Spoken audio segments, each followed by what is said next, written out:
Então, pessoal, boa tarde. Esse é um ciclo de debates que estão sendo promovidos na Universidade FUMEC, em conjunto com o Caminhar Direito, que é um podcast que trata de assuntos jurídicos em geral, também em parceria com a própria Escola Superior de Advocacia da OAB, através do POABcast. E hoje o nosso assunto é sobre ambiente digital, como se posicionar no ambiente digital no início da advocacia. Então, um tema bastante interessante com o Pedro Coutinho, que é diretor comercial do escritório Diniz Botrel e Pereira Advocacia e Consultoria, consultor de marketing jurídico, posicionamento estratégico, criação de desenvolvimento e desenvolvimento de produtos jurídicos, e ainda criador da comunidade Coutinho Marketing Jurídico. Então, eu agradeço em nome da FUMEC, em nome da OAB, em nome do Caminhar Direito, também da Ana, que participou conosco, o próprio professor Sérgio Zandona, a participação do Pedro Coutinho, nesse nosso evento. Pedro. Eu que agradeço, muito obrigado. Boa tarde a quem está aqui nos assistindo. Agradeço pela oportunidade, um convite tão honrado desse, com tantas instituições importantes aqui representando. É uma honra para mim poder participar. E Pedro Coutinho, só reforçando os agradecimentos aí do professor Alneir. Muito obrigado aí pela participação, por disponibilizar um pouco do seu tempo, que eu sei que está muito corrido. Eu que te acompanho há um bom tempo já nas suas redes sociais. E para dar um pontapé inicial nessa conversa, eu queria que você falasse um pouco sobre a sua história dentro do direito, que é uma história que é muito bonita, uma história de superação, de provações, até você encontrar o que você fala muito também dentro da sua comunidade, que é a sua missão. Exatamente, e estendo aí os agradecimentos, né, ao professor Alneir. Obrigado pela participação, pelo tempo cedido aqui para esse nosso debate. E sim, eu digo que a minha história no direito foi uma história peculiar. Eu não tinha um desejo real, uma vontade, uma paixão pelo direito no início. Eu digo que eu acabei entrando na faculdade, acredito que como muitos colegas entraram por meio de um toque de caixa ali, sabe? Olha, não sei o que vou fazer, vou ali fazer direito. E eu não tenho vergonha em dizer isso, porque foi exatamente isso que aconteceu comigo. Quando eu entrei no curso, eu pensei, talvez no caminhar direito, né? No caminhar aqui dessa jornada, eu me encante pelo curso, me encante pela temática e eu encontre o meu lugar aqui e vai ser assim. Eu tinha essa fé. Entretanto, depois de 5 anos, eu confesso que isso não aconteceu. E, por mais contraditório que pareça dizer, hoje, advogado, feliz com a profissão, feliz e realizado, mas não foi assim no início. Isso não foi uma coisa que veio logo no princípio, nem na faculdade e nem ao final ali da minha advocacia e no primeiro ano de advocacia, primeiro ano pós-formado. Eu digo que quando a gente se forma, passa do 10º período, e aí a gente tem a OAB e o primeiro ano de advocacia, a gente está dentro de um limbo, na verdade, porque a gente dificilmente você tem uma área de atuação definida, provavelmente você tem poucos clientes e está precisando de dinheiro, e você fica ali naquele limbo meio deslocado, procurando um caminho. Nesse limbo, nesse momento, né, descolando da faculdade, deixando de ser aluno e me tornando profissional, foi que eu realmente me encontrei. O primeiro escritório que eu montei, com 2 colegas, era um escritório, para quem é de Belo Horizonte, vai estar muito familiarizado, num antigo edifício que nós temos aqui, talvez ele seja tão antigo ou mais antigo do que Belo Horizonte, que é o edifício Maia. E o edifício Maia fica ali na Rua Espírito Santo com Amazonas, um edifício bem antigo, e eu comecei numa salinha de 14 metros quadrados, uma salinha sem banheiro, não era nem uma janela, era só um basculante, e a gente está passando por uma onda de calor aqui, eu me recordo do calor ali na época, era muito quente, e foi ali que a gente começou. 14 metros quadrados, para você que está tentando imaginar isso, cabem 2 mesas de escritório e 2 pessoas passando entre elas, mais nada. E olha que, dependendo de como fosse sentar, tem que arredar ou a mesa ou a cadeira. E bem dentro desse contexto, eu me lembro que foi muito difícil, né? Eu acho que para todos nós, se a gente não tem um início muito bem estruturado, pensado, às vezes alguns têm a oportunidade de ter um advogado na família e começa com um pontapé, começa com uma oportunidade melhor. Mas se você está precisando começar do zero absoluto, essa é uma realidade que acontece com muitos outros colegas, e nós precisávamos de clientes.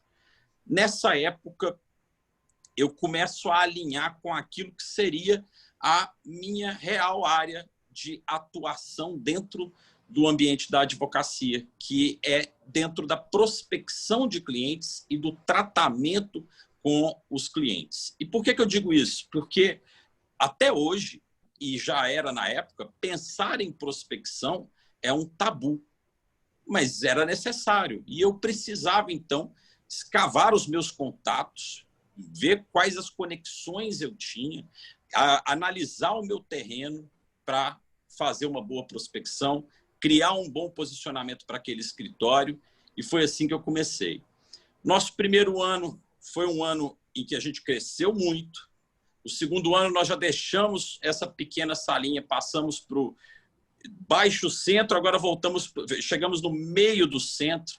No terceiro ano já estávamos saindo do centro, né? E agora emendando 5 anos, pouco mais que isso, a gente já está em um escritório com uma outra perspectiva, em uma região nobre da cidade, né? Com uma estrutura completamente diferente. Então, o meu início da advocacia foi assim, foi marcado por esse início difícil, um início custoso, mas que dentro de uma perspectiva comercial nós tivemos muitos bons frutos e vamos colhendo esses frutos até hoje. Muito bom. Alguma colocação, professor?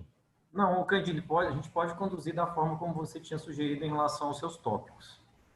Não, assim. Ô, Coutinho, legal demais, cara. Isso aí que você falou, eu que te acompanho há mais tempo, igual eu te falei, eu já sabia um pouco da sua história, das nuances, e é muito legal para inspirar, né? Essa nossa conversa, ela é destinada para jovens advogados e para os acadêmicos, né, principalmente de direito da FUMEC. Então, acho que vai inspirar muitas pessoas. Eu queria que a gente adentrasse um pouco mais na questão do marketing jurídico, que é uma temática principal aqui desse podcast.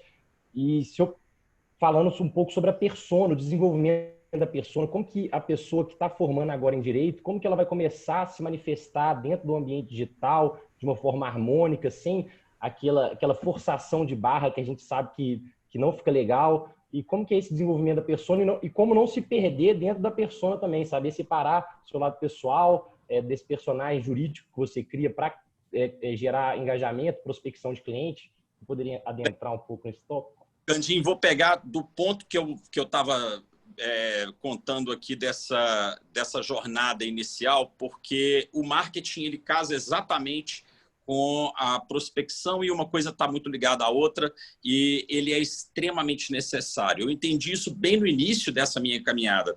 Eu me recordo que quando eu tinha um Instagram já há muito tempo e eu vi um determinado advogado que fazia um posicionamento muito simples. Ele tirava fotos do dia a dia, da rotina dele, e nesse dia a dia que ele tirava essas fotos, mostrando simplesmente a ida ao escritório, a ida a um ambiente de trabalho, por exemplo, ao fórum, fazendo uma audiência, compartilhando a rotina dele. Então, uma vez ele fez uma coisa pelo direct que me chamou muita atenção. Ele disse o seguinte no direct: não faço atendimento via direct. Quando eu vi essa frase, eu fiquei curioso. Isso me trouxe uma pulga atrás da orelha, porque eu pensei, se ele mostra o dia a dia dele, constrói esse hábito aí, beleza. Ele está dispensando atendimento via direct, eu imagino que ele deve ter uma boa procura via direct. Então, eu vou adotar isso que esse advogado está fazendo. E eu sempre digo que quando eu cito um perfil, e aqui eu não vou evidentemente citar esse advogado, quando eu cito um perfil ou digo que me inspiro ou aconselho que se inspire em um perfil, eu não vou nunca tratar ou melhor, não vou dar um aval completo por o que aquele perfil faz e nem vou destacar os pontos críticos. Meu único conselho é: respeite o código de ética e as nossas diretrizes. E tirando isso, colocando isso como o seu primeiro norte, melhor dizendo, o resto você pode fazer, observado, claro, algumas exceções e alguns detalhes. E aquilo ali, então, me chamou a atenção e eu decidi, então, replicar e modelar o que aquele advogado fazia. Nesse momento, eu não tinha qualquer conhecimento de marketing, não da forma como eu tenho hoje, e nem sobre posicionamento. Mas o fato é que deu certo. E trazer aquela rotina chamou a atenção das pessoas que estavam à minha volta. Quando nós pensamos no início da advocacia, isso eu falo de acordo com a minha própria história, nós temos um primeiro desafio: fazer com que as pessoas ao nosso redor saibam que nós somos agora advogados e advogadas. A gente tem a leve impressão de que todo mundo que está ao seu redor sabe que você agora é um advogado ou uma advogada, mas não é verdade. Muitas vezes, depende de você postar alguma notícia jurídica ou algum conteúdo jurídico na sua rede social para que uma tia ou um tio que está mais afastado se dê conta que você se formou e que agora você está exercendo a profissão. Então, esse primeiro posicionamento de colocar a cara enquanto advogado e advogada, ele é extremamente necessário porque ele atinge o que eu chamo dessa primeira linha de contato, que é a sua onda retida. O que é uma onda retida? Onda retida é um grupo de pessoas formado ali por seus familiares, amigos, colegas, vizinhos, que não se deram conta disso ainda, ou até sabem que você é advogado, é advogada, mas não conseguem conectar você a um problema. Uma coisa é eu conhecer o Candinho aqui, estudante, eu conhecer aqui o professor, mas conectar as habilidades de pessoas que eu acabei de conhecer é uma coisa que não acontece de forma tão automática. Então, esse posicionamento no início, ele é extremamente necessário, porque eu preciso preciso que as pessoas entendam isso. E quando a gente fala de se posicionar, eu preciso pensar o seguinte: com quem eu estou falando? Para quem eu estou falando? E a gente entra no limbo. No início da carreira é difícil você já entender qual é a sua área de atuação, já ter realmente, efetivamente, uma especialização que vem da experiência prática. Então é difícil você desenhar essa persona, esse outro personagem, esse sujeito para quem eu vou direcionar o meu conteúdo. E o que eu digo? Comece pelo menos com a sua rotina. A persona nada mais é do que a figura fictícia do cliente ideal que eu quero atrair. E sim, é importantíssimo você ter isso cristalino, ter essa consciência. Mas se ainda não é o seu momento, antes da gente entrar nessa construção da persona, invista em presença digital. E presença digital nada mais é do que compartilhar o seu dia a dia. De forma natural. Hoje tive uma audiência no fórum, hoje estou aqui no escritório tomando um cafezinho, hoje eu vou atender um outro cliente em uma outra cidade, estou aqui pegando meu carro, pegando um Uber, estou pegando carona com não sei quem, porque esse dia a dia traz essa consciência para quem está perto de você.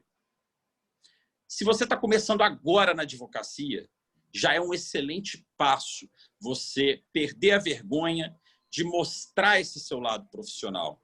E lembrando que o perfil profissional, esse perfil que a gente cria nas redes sociais, que tem um caráter profissional, ele não precisa ser engessado.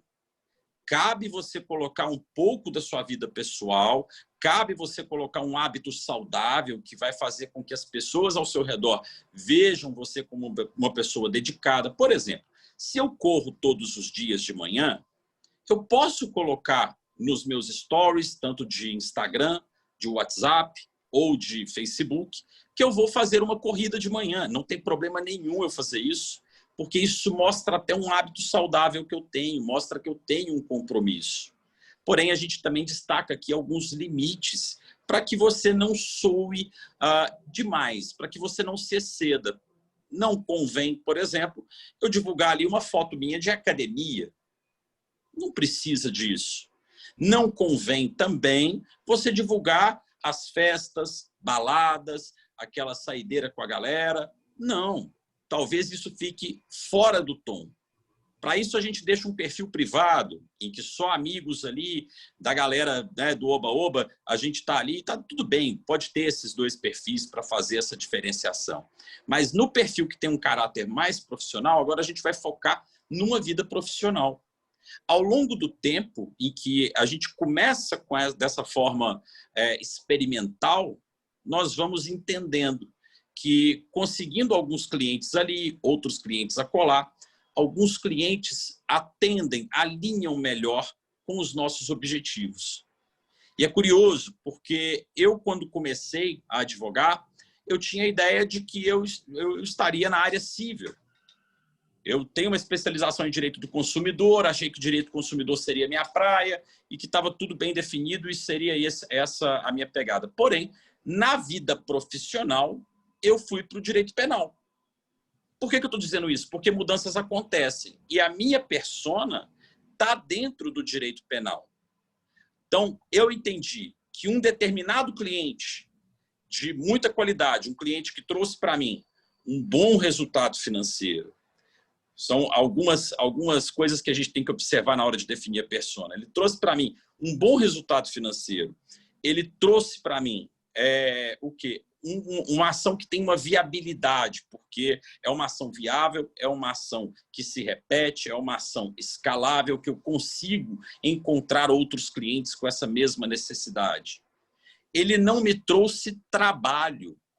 E você pensa, pô, pera lá, Pedro, mas a gente não está trabalhando para o cliente? Sim, mas é um trabalho que eu consigo mensurar, é um trabalho que eu consigo dosar e é um trabalho que não vai me exaurir, que também não vai exigir do meu escritório mais força de corpo jurídico do que ele consiga comportar. Então, é um trabalho que eu consigo realizar, que não é um excesso. E aí eu vi, olha, se eu tivesse mais clientes como este, então eu conseguiria melhorar os meus resultados, trabalhando uma média aqui que é saudável e eu tenho chance de conseguir mais clientes da mesma forma. Pronto. É assim que você encontra a sua persona. É assim que você encontra seu cliente ideal. E esse cliente ele tem algumas características. Eu consigo definir, com base nesse bom cliente que eu atendi, que ele tem uma idade parecida. Em geral, nesse meu caso, esse cliente ele estaria entre 25 a 35 anos de idade. Ele estaria numa classe social, nesse caso, era uma classe social C. Ele também teria ali um nível de instrução. No caso do meu cliente, no direito penal, o nível de instrução dele era até o ensino fundamental. E assim eu comecei a colecionar características e o meu conteúdo jurídico passou a ser adaptado para se comunicar com esse tipo de cliente. Assim eu já não postava mais coisas aleatórias, mas eu postava coisas que eram do universo de interesse dessa persona, desse personagem fictício, que era a representação perfeita do meu cliente ideal. O caminho é esse. E aí eu volto num ponto que você falou, que é o seguinte, beleza, como que a gente não se perde nesse personagem? Eu acredito que a gente tem que entender, como eu disse, o perfil profissional ele tem características de perfil profissional. E nós precisamos entender que existem dois seres aí dentro de você. Tem um ser dentro de mim, dentro de você, dentro de todos nós. Tem um ser que eu mostro aqui dentro da minha casa, para os meus amigos, para quem é do meu convívio, que é um ser humano como outro qualquer, um ser humano que faz piadas como qualquer outro, um ser humano que tem brincadeiras como qualquer outro. Mas existe um outro lado que é da mesma moeda, não é uma pessoa inventada. Faz parte de mim, faz parte de todos nós, mas que é um Pedro aqui no meu caso, mais preocupado com os pormenores profissionais e do meu cliente, da minha persona. Eu não vou misturar esses dois Pedros, embora nenhum deixe de ser o outro. Eu não vou trazer aqueles exageros, aqueles excessos para o meu perfil. Eu vou manter ali o que interessa para o meu público, no caso, para a minha persona.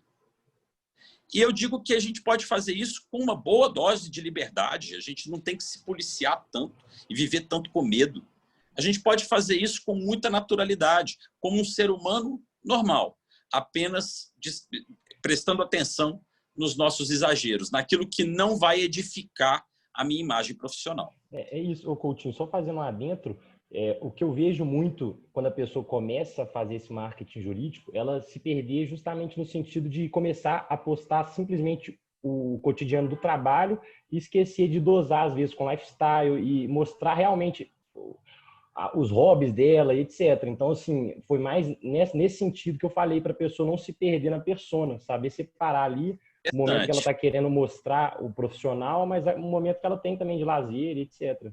Foi o que você disse. Interessante, por isso que eu gosto. Desculpa, Pedro, só para complementar também o que o Candini está falando. Por favor, professor. Esta posição também, essa criação dessa persona, também não cria, às vezes, uns mitos que muitas vezes eles não têm para oferecer tanto quanto eles parecem que efetivamente são? Não corre esse risco também, não, na sua opinião?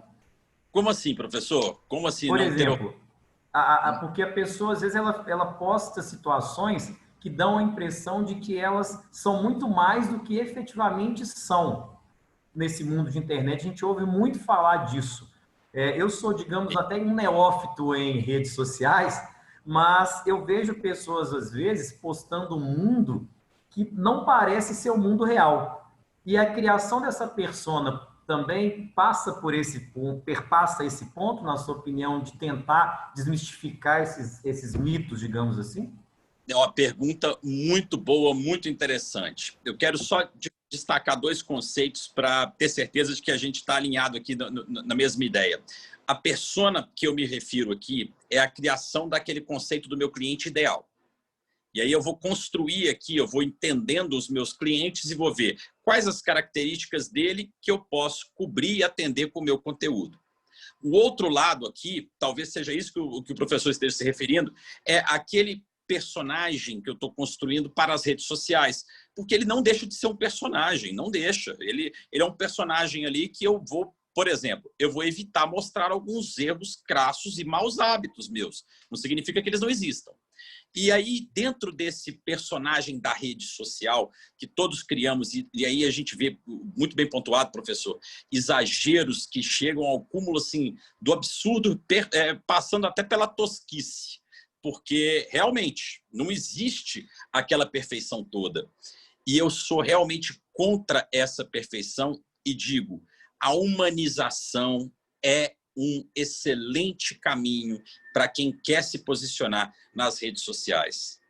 Professor, um perfil humanizado que mostra quem você realmente é, né? Foco aqui sem os exageros, mas mostrando, inclusive, o seu dia ruim quando você compartilha. Olha, eu tive um dia que não foi tão bom.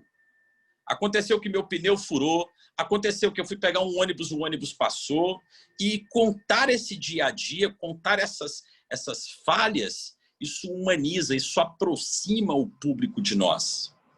Essa construção do mundo perfeito, ela realmente não é interessante, e eu digo que ela talvez seja ainda menos eficaz do que é a humanização real do perfil.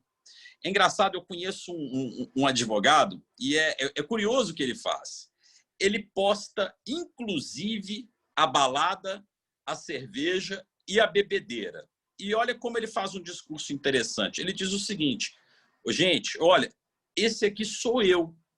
Eu vou aqui, ó, eu tô fazendo um churrasco aqui agora, estou mostrando para você o meu churrasco e tudo mais. E agora eu estou mostrando para você aqui o meu carro aqui com pneu furado, né? Fui numa festa aqui com os meus amigos, estou mostrando aqui para vocês a minha festa, porque é o seguinte, se você está me vendo aqui, é melhor que você veja como eu realmente sou. E talvez seja um dos conteúdos que eu acho mais interessantes, porque não é uma caracterização, não é um personagem, é ele mesmo.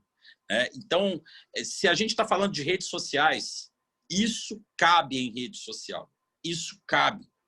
É muito diferente, professor, quando a gente pensa no site do escritório. É muito diferente quando a gente pensa no artigo para o escritório, no blog do escritório ou no perfil do escritório, aquele perfil institucional.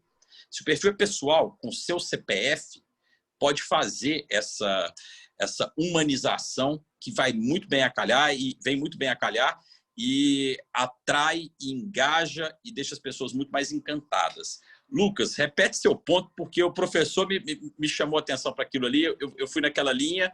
Você tinha falado você tinha introduzido Não, é mais a questão de separar, né, o lifestyle e a parte profissional, para a pessoa não ficar também postando só coisa profissional, porque ela acabou de formar em direito, sendo que ela nunca fez isso. Não faz muito sentido. Exatamente. Então, você postar uma coisa que eu digo também, não tem problema a etapa e o nível que você está da jornada.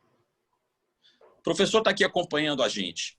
Se ele estivesse, né, ativo ali no Instagram, as etapas profissionais em que ele está são muito diferentes da de que nós estamos, de muitos de nós aqui. E está tudo bem. Nós podemos postar e compartilhar a etapa em que nós realmente estamos na jornada, porque não há demérito nisso. Se você está começando na advocacia, poste o início da advocacia. Tudo bem. Tem 10 anos de advocacia, poste como é a vida depois de 10 anos na advocacia. Não construa um patamar imaginário. Não faça isso. Fique com o pé no chão. A verdade é muito mais interessante do que a mentira. E outra, o ser humano é um radar de mentira. A gente não engana ninguém. As pessoas percebem isso. Então, vai naquilo que você realmente é, que vai dar certo. O Coutinho, o professor Raoni, até pouco tempo atrás, nem redes sociais tinha, né? Eu lembro que a gente fez uma entrevista com ele pelo Caminhar Direito, em 2019, e ele estava começando a mexer no Instagram e atualmente ele se entregou um pouco às redes sociais, né, professor? Porque, na verdade, o que eu percebo é o seguinte, como eu tenho esse trabalho de instrutivo, digamos assim, o podcast na UAB, a minha atividade acadêmica também, eu achei necessário. Agora, um outro ponto que o Pedro estava tratando e que talvez entre no que ele falou no comecinho de prospecção, para a jovem advocacia propriamente, Pedro, você acha que redes sociais, esse posicionamento, ele tem capacidade de gerar prospecção de clientela? Qual que é a sua opinião em relação a isso? Professor, muita, e digo mais, estamos pegando o exemplo do senhor que, né, não participava das redes sociais, já tem uma estrada, está vindo aqui para as redes sociais. Eu digo que isso democratizou a advocacia para a jovem advocacia. Eu não vou longe, professor. Há 5, 6 anos atrás, eu não imaginaria que eu estaria aqui, a convite de alunos da FUMEC, diante do senhor, falando para a OAB, falando para a ESA, sobre um assunto e uma soft skill, né, que eu domino. Esse contexto só foi possível por conta do posicionamento digital e do marketing jurídico. E eu digo que, assim, eu tenho alunos que estão no Brasil inteiro e eles criam parcerias, né? Fecham processos em conjunto, viajam para se encontrar. Isso trouxe uma perspectiva. E aí eu, assim, pegando o que eu acreditava da profissão, a visão que eu tinha da profissão, ela se concretizou, ela se confirmou depois do posicionamento digital. Então, acho que ele é imprescindível para qualquer profissional, e é extremamente necessário. Eu digo, se ele não te trouxer clientes, ele te traz boas parcerias e um excelente network. Hoje, eu tinha um network ali no meu início, na minha salinha de 14 metros quadrados, que era o network que eu adquiri ao longo da vida, que era a minha onda retida. Eu precisei de ir a muitas reuniões, muitos eventos para crescer o meu network. O network digital que eu fiz só no último ano supera de longe o network que eu tinha na minha vida offline. Eu fui convidado pelo professor, o juiz José de Andrade, para formular os quesitos de uma live que ele fez com o corregedor-geral da OAB, e ele me procurou, pediu meu WhatsApp, me chamou no WhatsApp, pediu para que eu formulasse os quesitos que eu formulei junto com outro grande amigo meu, que é o PH Lisboa, e isso foi citado, meu nome foi citado para o doutor Ari, que é o corregedor-geral da OAB, que aí está na campanha do novo Código de Ética, e isso aconteceu, e o professor Ari começou a me seguir, o doutor Ari começou a me seguir imediatamente logo após a live. Então, olha para o senhor ver, esse universo não teria acontecido, isso tudo não teria acontecido se não fosse posicionamento digital. Muito bom. Essa sua opinião em relação a isso é importante, porque eu confesso que isso tem acontecido comigo em algum momento.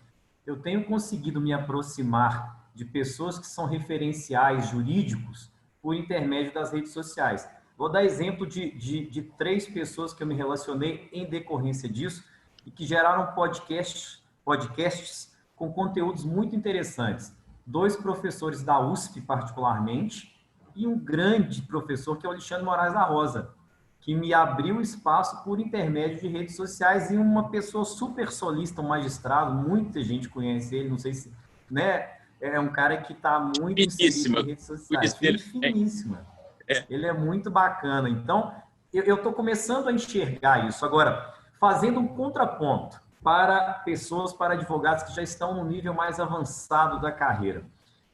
Desculpa, viu, Candinho, que eu acabei assumindo também o debate aqui. Vai lá, mas, o Pedro, a pessoa, o advogado que já está no nível mais avançado da carreira, ele postar determinadas situações, estou em tal lugar, estou em tal tribunal, não gera um efeito contrário, às vezes, do pessoal falar assim, nossa, esse advogado é muito caro, muito oneroso, não vou ter condições de pagar, não vou indicar para ninguém, porque ele vai tirar os olhos do cliente. Você acha que aí há esse risco? Isso também é um ponto muito interessante, porque entra naquela linha da outra pergunta. O posicionamento, como que nós nos apresentamos, define o nosso preço. Isso é uma verdade. Olha, eu vou citar, eu digo que é o seguinte, para a construção de autoridade, professor, em rede social, em terras de rede social, nós trabalhamos muito com símbolos.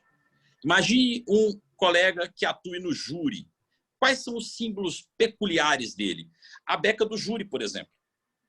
Isso mostra que ele atua no júri. E nós temos símbolos o tempo inteiro. O tempo inteiro, se a gente está trabalhando com imagens, temos símbolos o tempo inteiro. E imagine, então, que tire uma foto entrando em um carro que é uma Mercedes. E eu não estou falando de marketing de ostentação. Eu posso postar uma foto minha entrando em um carro, eu tenho um Fox, que é um carro popular, e o professor diz o seguinte, eu também vou postar uma foto entrando no carro, mas o professor tem uma Mercedes. Há uma diferença na percepção disso. E é legal que a gente esteja atento, porque eu tenho que ter um posicionamento de acordo com o público que eu quero atrair. E sim, eu tenho que me preocupar com os símbolos que eu mostro para esse público, porque eu posso impressioná-lo. Então, não me convém, por exemplo, tirar foto com o carro da Mercedes. Eu não estou polemizando o carro da Mercedes sem carro ou com carro. Eu estou dando um exemplo geral. Não me convém, por exemplo, se eu tenho um escritório que é muito chique, muito requintado, tirar a foto ali dentro daquele meu escritório. Eu procuro uma parede branca, eu trago uma linguagem que é mais popular. Eu não acho que o fórum e o dia a dia do fórum seja um problema. Não acho. Isso vai mostrar a habitualidade, vai mostrar a frequência, vai mostrar a prática, a experiência, mas a gente tem que estar atento aos símbolos para não ultrapassar aquilo que o nosso público e a nossa persona espera e pode pagar. Ô, Ana, você quer fazer alguma colocação? Pedro, primeiramente queria te agradecer pela presença. É uma honra para a gente te receber na faculdade.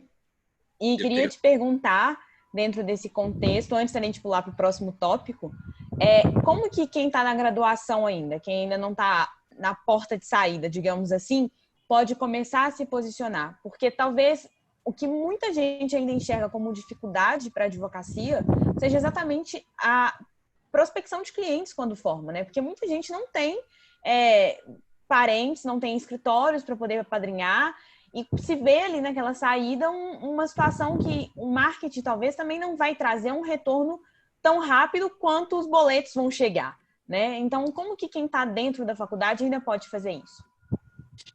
É muito legal também essa pergunta, porque quando a gente pensa em marketing, nós temos que pensar que tem um produto, que esse produto tem um preço, que esse produto tem uma praça, uma promoção e está focado em pessoas. O que é isso? O produto é o que eu faço, o preço é o que eu cobro. A praça é onde eu anuncio, ou o lugar onde eu crio comunicação para vender o meu produto. A promoção é a estratégia de divulgação que eu tenho. E a pessoa é para quem eu direciono isso. O estudante não tem, em via de regra, esses 5 pontos, que a gente chama de 5 P's do marketing. Não tem. Então, beleza. Então, ele não faz marketing? Não. Ele começa a investir em presença digital. E eu vou te dizer que isso já é muito legal e isso é muito forte. Eu fiz parte do diretório acadêmico, do primeiro ano de faculdade até o último ano de faculdade. Mas, naquela época, as redes sociais já existiam, mas não tinham essa força e nem essa linha estratégica. Se tivessem, eu voltaria ali atrás e faria o seguinte. Eu postava o diretório acadêmico que eu participava, os grupos de pesquisa que eu participava, a minha rotina de estudante. Eu compartilharia com outros colegas também estudantes as minhas práticas de estudo. Eu tenho uma característica, eu tenho transtorno do déficit de atenção e, por ter TDA, a minha técnica de estudo era diferenciada. Eu precisava estudar muitas vezes 3 vezes mais que os meus colegas. Então, eu vejo que hoje isso seria um tema muito pertinente, falar sobre técnicas de estudo, se eu fosse estudante, né? Então, por quê? Porque essas coisas que eu estou aqui elencando são símbolos de autoridade também. Também. O projeto que me convidou aqui é formado por estudantes. Falar desse projeto, o network que vocês começam a construir aqui através desse projeto, ele vai refletir na vida profissional de vocês. Minha vida profissional foi baseada em diretório acadêmico. Os meus sócios trabalharam comigo em diretório acadêmico, fiz excelentes contatos dessa forma. E é legal contextualizar esse início. Como eu disse antes, não há demérito em ser estudante, pessoal. Você não está atrás. Não está. Você está no início de uma jornada que vai ser muito legal. E mostra esse contexto que você está inserido mesmo. Mostra o que você faz como estudante. E isso já vai começar a trabalhar nessa onda retida, porque as pessoas vão ver, desde já, que você é compromissado, que você está por dentro, que você está inserido, que você é participativo e que você está interessado, que você está passando por uma jornada de conhecimento para se tornar um profissional. Essa é a dica que eu dou para estudante, porque agora que você não está vendendo necessariamente um produto, não está trabalhando com um preço, a sua presença digital é o seu artigo mais precioso. Seu ativo, melhor dizendo. Muito bom. Ô Coutinho, eu queria adentrar um pouco nessa questão ainda do preconceito da velha guarda de advogados que estão no mercado há mais tempo em relação ao marketing jurídico. Aqui a gente tem um exemplo que a gente até citou do professor Alneir, que entrou nas mídias sociais tem pouco tempo, mas já desenvolve uma advocacia assim, brutal, já tem um tempo, tem uma longa trajetória dentro do direito. E a gente vê que até as pessoas que estão há mais tempo nessa caminhada, a tendência é se render mesmo, porque é uma plataforma muito efetiva para você criar networking, traçar estratégias, como é que você vai atingir seu público e inúmeras outras vantagens. Eu queria saber, Coutinho, de você, como que você vê essa quebra de paradigma? Você tem observado que tem sido um processo muito rápido, até mesmo por causa da pandemia, né? Que E nesses últimos 6 meses, a gente evoluiu 10 anos em relação a essa questão de comunicação por mídias sociais. Vou falar um pouco disso. Olha, esse preconceito ele existe sim, e ele era muito simples da gente enxergar ele no início, porque era assim, quem concordava e quem não concordava. E a pandemia trouxe ela trouxe camadas para esse preconceito, porque ele ainda existe e agora ele tem camadas. Por exemplo, não é só quem faz e quem não faz, é quem faz, quem não faz, quem faz de forma A, quem faz de forma B, quem faz de forma C. E assim vai. A gente está começando a discutir os limites, já não mais a necessidade, e sim os limites dessa presença digital. E, na verdade, o que aconteceu? Bem no início, eu senti muito mais preconceito próximo de mim, falando da minha história pessoal, muito mais preconceito próximo de mim, eu senti pessoas se afastando ou torcendo o nariz, e eu digo que eu não fazia absolutamente nada que fosse agressivo demais, como a gente, infelizmente, vê algumas posturas que se excedem e muito nas redes sociais. O meu conteúdo sempre foi de tomar um cuidado no início, sempre tive essa cautela e essa preocupação. E eu já enfrentava esse tipo de preconceito. Infelizmente, eu entendo que isso não muda, mas eu faço uma comparação até bem óbvia, que é o caso do Uber e do táxi. Não quer dizer que um vai acabar com o outro, tanto que o Uber não acabou com o táxi. E nem quer dizer que ser Uber, como começou sendo extremamente lucrativo, continuará sendo aí um grande negócio, porque não?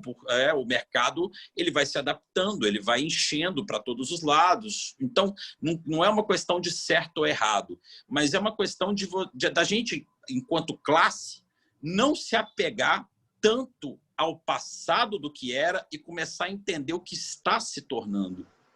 Né? E eu acho que é importante, igual o professor Oneir entendeu. Olha, é necessário, porque, na verdade, falando agora para o professor Oneir, na verdade, professor, não mudou nada, tá?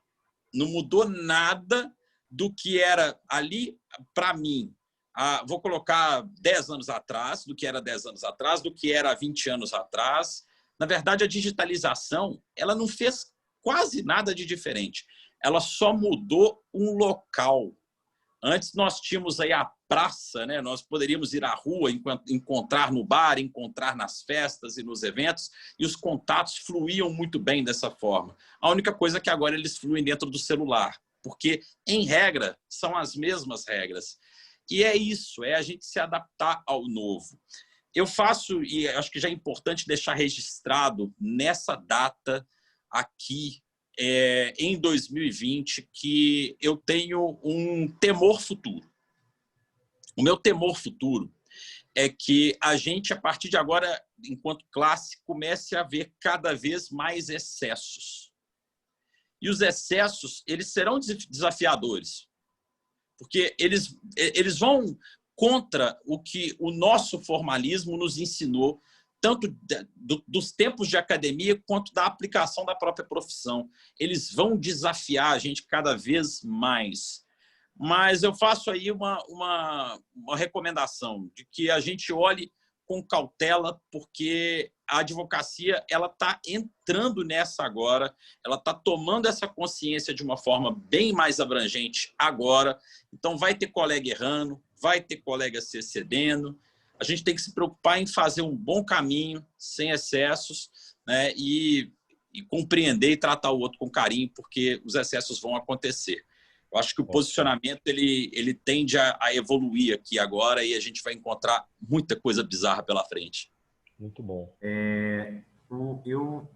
O Candini tinha falado no começo, parece que você tem inclusive uma comunidade que trata dessas questões, um grupo de networking. Talvez seja interessante vocês falar para a gente sobre isso, mas eu gostaria que a Ana também fizesse mais uma intervenção. Ana, por favor.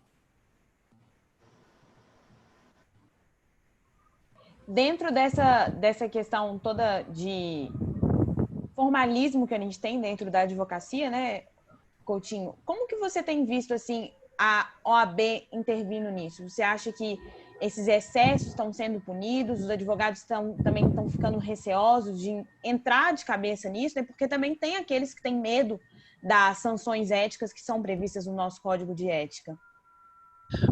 Só um minutinho, Coutinho, antes de você responder. Eu acho que eu vou deixar você falar da comunidade, da pergunta da Ana, e depois tem uma outra pergunta também de alguns participantes, a gente, até para não te segurar muito, que já está quase chegando em 1 hora que era mais ou menos o combinado, né? Não, perfeito, sem problema. Pode, se quiser passar da pergunta do pessoal, e aí eu falo da comunidade mais ao finalzinho, não tem problema nenhum, não. Não, já pode emendar, vai na pergunta da Ana, comunidade, e depois o Candini está lendo as perguntas, né, Candini, do pessoal. Tá ótimo. Pode ser, vamos lá. Perfeito. Bom, o que eu tenho visto da OAB é o seguinte: a OAB ela tem tradicionalmente, né, uma postura mais conservadora diante das mudanças. E eu não acho que, por ela ser conservadora nesse aspecto, seja de todo ruim, porque é uma ideia de preservação da classe e que, sim, ela deve estar presente. Isso é importante.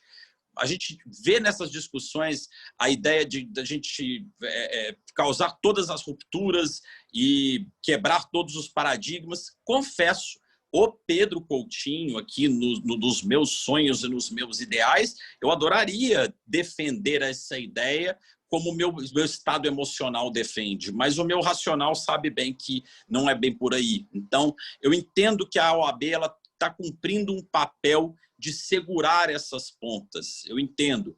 O que me dá um certo medo, um certo receio, é que ela segure demais e escape pelos dedos. Nós já temos, e é muito importante pegar algumas falas do Dr. Ari, que ele diz o seguinte, que nós já temos startups, já temos legal techs, law techs, desenvolvendo e fazendo algumas coisas que vão contra o Código de Ética. E, na minha opinião, a culpa dessa situação marginal em que algumas dessas startups se encontram é justamente a falta de atualização e a falta de interesse anterior da OAB em se adaptar diante dessa nova realidade. Agora, nós estamos diante de um movimento muito interessante e eu digo que desde que eu comecei meu posicionamento digital, até professor Oneir, complementando o que a gente já havia falado, eu recebi um convite muito legal da OAB do Distrito Federal. Lá tem uma comissão fazendo uma pesquisa linda, maravilhosa. Advogados que não ocupam redes sociais, que estão muito nos bastidores, mas estão falando em prol dessa advocacia que se manifesta digitalmente e fizeram uma pesquisa para mostrar a importância, por exemplo, do Google Ads e como ele pode ser democrático e não infringir o Código de Ética. Essa pesquisa foi feita da maneira correta, juntando especialistas, trabalhando com dados, e toda ela vai ser direcionada lá para a comissão que está cuidando dessas atualizações do Código de Ética.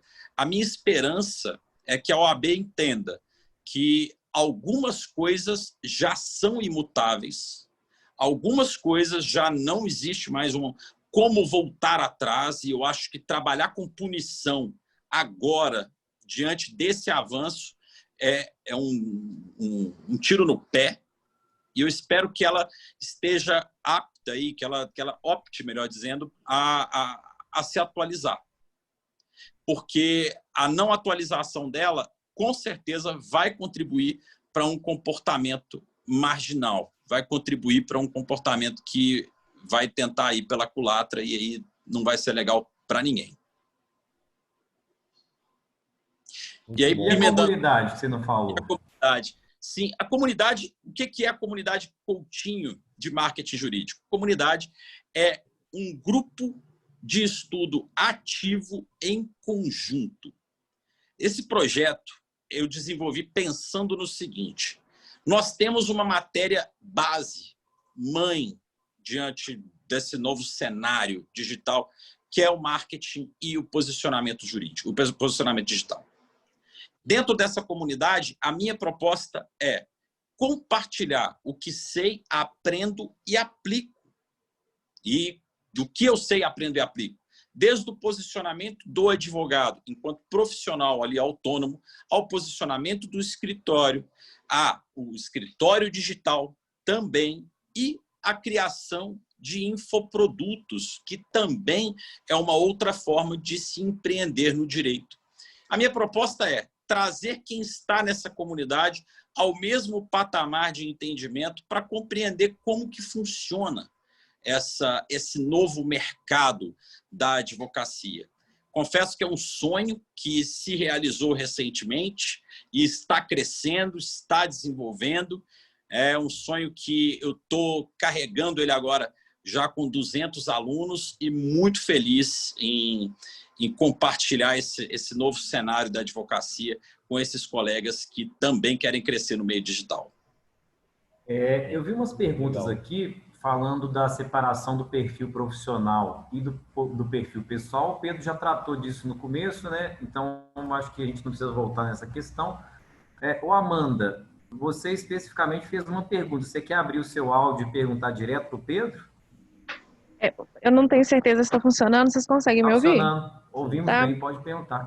É porque, desculpa, boa noite. Minha mãe faz psicologia e eu sou muito curiosa nessa área e eu vi que nessa montagem de marketing, né, de todo o perfil, como montar o seu perfil e toda essa separação, e esse estudo de qual grupo você vai alcançar, poderia encaixar muito bem em teorias comportamentais, em como você analisar corretamente o indivíduo, analisar corretamente um grupo. E eu queria saber se você estudou isso e se você indica esse estudo, porque ele não é necessariamente de marketing, não é jurídico, mas eu vejo que ele agrega muito. Porque, assim, eu particularmente prefiro estudos de linguagem corporal, eu prefiro expressões faciais, mas eu vi que acho que o nome, se eu não estou enganada, é behaviorismo. Ele se encaixa perfeitamente. E eu queria saber a sua opinião sobre isso. Matou. Exatamente. Porque a linha que, às vezes, pelo tempo, né? É por isso que eu gosto desse formato, né, participativo, colaborativo, porque a gente vai até muito mais fundo. E é exatamente isso. O que eu estudo, né, aqui de cabeceira, para entender comportamento humano, até comportamento de compra, é o behaviorismo. Então, o behaviorismo ele vai mostrar isso. Por que as pessoas compram? E veja, por que ela compra um celular e por que ela contrata um advogado, que é um ato de comprar também. E é exatamente, aliás, para quem quiser aprofundar, faça isso. Estude behaviorismo, estude para o seu atendimento linguagem corporal. O Corpo Fala é um livro clássico disso, muito legal, muito bacana. Você vai começar a observar por que o cliente está com a perna cruzada em direção à porta. Isso já vai mexer com sua cabeça. E também uma outra coisa muito interessante para se estudar é a técnica de comunicação das massas aplicadas a pequenos nichos.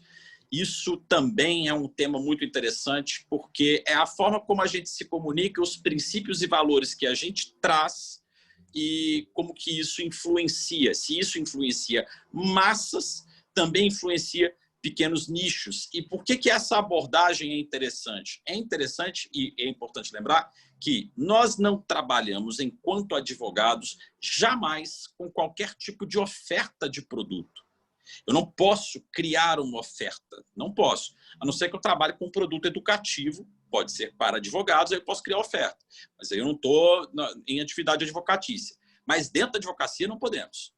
Então, você tem que entender essas nuances, você tem que entender como que funciona o comportamento do seu cliente para que você tenha mais chances de gerar um conteúdo que ele realmente se importe e que possa ajudá-lo até que ele até te contrate, chegar aos finalmente de contratar. Muito bom, Amanda, é exatamente isso. Obrigada pela resposta. Candinho, podemos finalizar então? Você tem alguma... Para o encerramento aí, e até encerrando a minha fala, eu queria, antes de mais nada, agradecer muito ao Coutinho. Eu, assim, prestei muita atenção nessa conversa, tenho certeza que eu absorvi muita coisa. Eu quero parabenizá-lo pelo que eu vejo, né, nas suas mídias sociais. Você é um agente que faz parte de todo esse processo de transformação que está acontecendo dentro da advocacia. Então, a gente do bem, uma pessoa que expõe de forma clara as coisas, que eu vejo que é verdadeiro o que você posta lá, o seu cotidiano, as suas batalhas, essa questão do senso de missão. E eu acho interessante que acabou que você impactou tanto, não só os seus clientes, mas que agora você tem advogados que buscam por você para ter ganhar um know-how, uma experiência nessa questão do marketing digital, que é fundamental. Igual você falou aí no início, em relação à democratização da advocacia, eu acho que isso é muito importante, muito relevante. Então, obrigado pelo tempo disponibilizado e espero que você continue sendo esse agente da transformação dessa nova advocacia. Obrigado, cara.